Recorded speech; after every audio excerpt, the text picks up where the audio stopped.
daw ka daw hindi na nato maintindihan, daw magalibog ng tubig sa aton nga kabuhi. Daw kita daw malumos na kita sa pagtilaw sa aton kabuhi.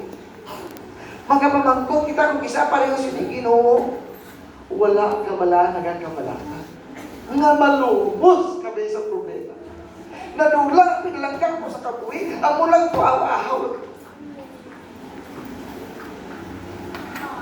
Nga, mo kini nga pagkitlaw nga ginabot, nagkabot sa akong kabot.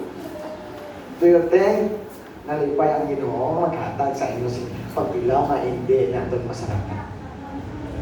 Abi, utang tato na nauna.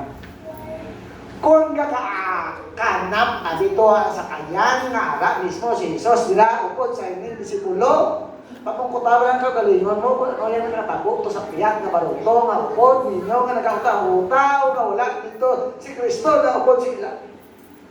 Nga kung taga